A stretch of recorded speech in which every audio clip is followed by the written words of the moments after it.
Sa ibang balita, ngayong hapon na ililibing ang pinatay na UST graduate na si Cyrich Magalang. Kaya naman ang kanyang pamilya at mga kaibigan sama-sama siyang inalala sa huling araw ng kanyang burol. May news to go si Haji Rieta live. Haji.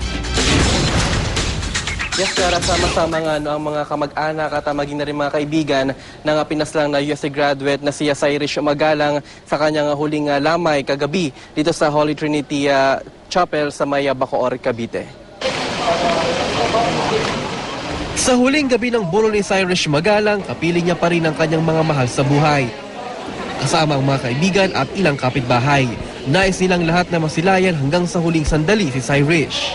Ang inang si Milagros, batid pa rin ang sinapit ng bunsong anak. Bagaman nahuli ng mga sospek, mahirap daw sa kanya na mapatawad ang mga ito.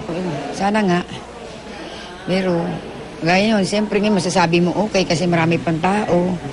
Eh paano pag hindi ko na siya makita? Tapos makikita ko na lang gamit niya sa pag-uwi sa bahay. Kaya, hindi ko masabing matatanggap ko agad. Ngayong ilang oras na lang bago ihatid sa sementeryo si Cyrich, lalo lamang nararamdaman ng buong pamilya ang matinding kalungkutan sa pagpanaw ni Cyrich. Kabilang naman sa dumalaw kagabi ang UST French instructor ni Cyrich na malaki ang hinayang nang malaman ang sinapit nito. Mabait, magalang, kaya sinasabi ko nga she lived her name.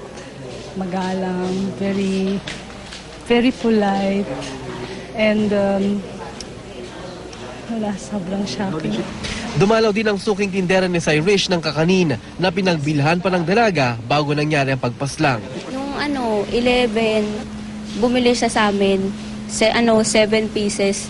Tapos tumawad pa siya ng 5, binigay ko. Tapos yun, nung umalis siya, dumiretso na sa kayo ng tricycle. Tapos yun, di ko na alam na na ganun na nga.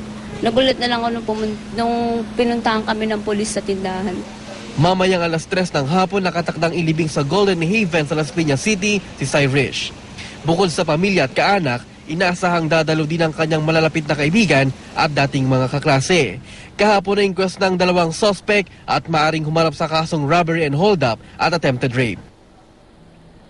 Maya-maya nga ay magsisimula na itong misa na inalay nga para kay Cyrich Magalang bago siya dalhin sa kanyang huling hantungan nga sa Golden Haven sa Las Piñas at nahanda na nga rin ang chapel para nga sa nasabing misa. Kara? Maraming salamat, Haji Rieta.